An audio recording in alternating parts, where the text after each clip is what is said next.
Ito po si Katuring. Kagagaling lamang po natin sa Department of Energy para po mag-submit ng atin pong mga expired na mga supply agreement. Humingi po tayo ng bagong mga supply agreement dun po sa ating mga brand supplier, sa ating pong mga brand marketer. At yun po muli yung atin pong ibinigay sa opisina ng OIMB upang i-renew. At matapos po nating ibigay yung ating supply agreement, i-issuehan po tayo ng Certificate of Registration. As usual, per brand po ay 1,000. Kaya sa mga kasamahan po natin dyan na gustong magdagdag ng kanilang mga brand na ibebenta at i-display o isasama sa kanilang showroom, una, kailangan nyo po kumuha ng supply agreement. Ito po yung kontrata po. Ninyong dalawa, brand supplier at saka tayo pong mga dealer, retailer. So per brand po yan, 1,000. Ano po yung ano natin dito? Gusto nating bigyang linaw sa ating mga kasamang tangkero.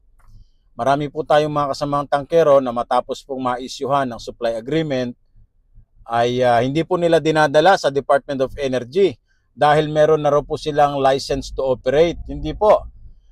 Maliwanag po na sinasabi ng LIRA at ganun din sa paliwanag ng ating mga kaibigan sa Department of Energy na hindi kung meron tayong LTO ay automatikong pwede na po tayo magbenta ng any brand na gusto po natin. Mali po yun. Kinakailangan po ay meron po tayong supply agreement at ang supply agreement po na ito dapat naparehistro po natin ito sa Department of Energy para mabigyan po nila tayo ng Certificate of Registration. Ano po ba itong Certificate of Registration? Ito po ay katibayan na inirehistro po natin yung pong supply agreement na yon. At ang buhay po ng COR or Certificate of Registration ay kapareho lang din ng buhay na ibinigay sa atin ng brand supplier. Halimbawa, binigyan tayo halimbawa ng isang brand natin ng kontrata, ng supply agreement na itatagal nilagay niya ay for a period of 2 years or for a period of 1 year. Yung COR na ibibigay din po sa atin ng Department of Energy ay ganun din po sa kontrata. Kung 2 years po yun, 2 years din po yung COR natin. Kung 1 year lamang po, in the case of Shine Gas, 1 year lamang po binibigay niya at iba pang ibang brand dyan, 1 year lang binibigay niya. So, pupunta na naman po tayo sa Department of Energy upang i-renew po itong supply agreement na ito para makuhanan po natin ng Certificate of Registration dahil automatic po na expired din po yun base doon sa lifespan o period na nakasaad po doon sa supply agreement. Ay ganun ba, Katuring? So ibig sabihin na pagka pala 1 year lang yung supply agreement na binigay ng isang brand sa atin, kinakailangan pala i-renew na naman yung yes. Kailangan po natin dalhin na naman ito yung panibagong kontrata. Humingi na naman tayo dapat ng kontrata na bago sa brand supplier na yun at dadalhin na naman po natin yon sa Department of Energy. Take note yung supply agreement po na yan dapat notaryado bago tayo pumunta ng Department of Energy at magbabayad na naman po tayo ng 1,000 per brand.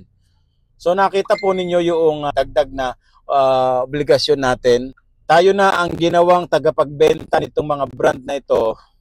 Bibigyan lang po tayo ng 1 taon. Pwede namang dapat bigyan ng 5 years dahil yun po yung buhay ng ating LTO.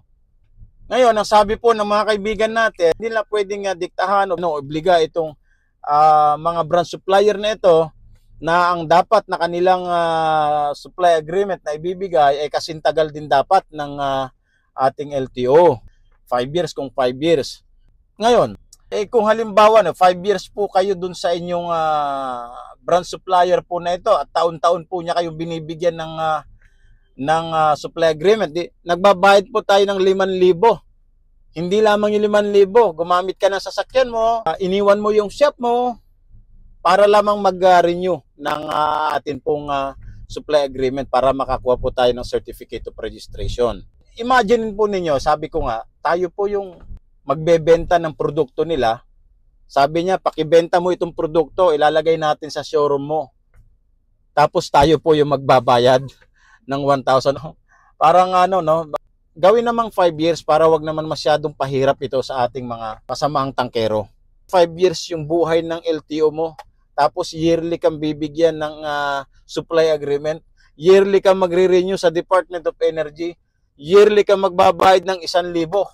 Ang laki pong pahirap po sa mga tangkero po yan. Ito ang suggestion ng mga kaibigan natin. No? Maghanap tayo ng mga brand supplier na kayang i-shoulder or kayang mag-issue ng kontrata na yung itatagal ay 5 years. Ano ba ang kinakatakot nila? Bakit hindi ka bigyan ng 5 years? Kung tayo ay magluloko, pwede naman agad i-revoke yung ating kontrata na yun. So pwede naman na tayong hindi supplyan at tapusin yung kasunduan natin na yun. Sa nakikita ko, hindi problema yung pagbibigay ng 5 years eh. Mga katangke, isa yan sa mga isasuggest ni Catherine, maghanap tayo ng mga brand marketer, ng mga brand supplier na kayang mag-issue ng 5 years ang kontrata.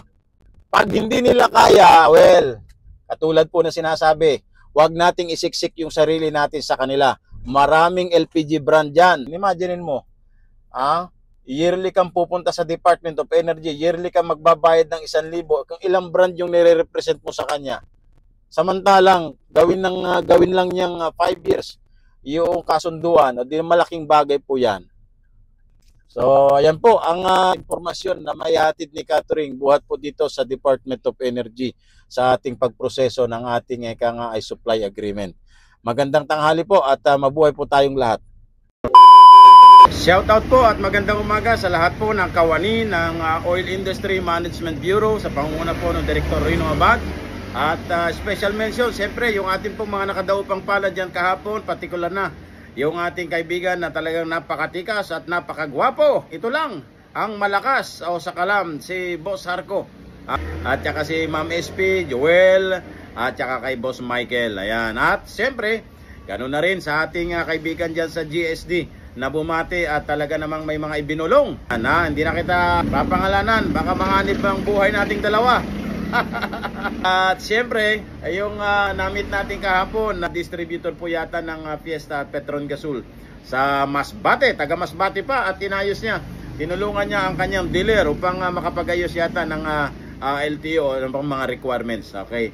Then likewise sa dalawa nating kaibigan na ganun din, isang distributor at isang dealer sa Cavite area na hindi na po nagpakilala, ganun pa man, kayo po ay binabati ni Catherine at maraming salamat. Mabuhay ang lahat ng mga tangkero.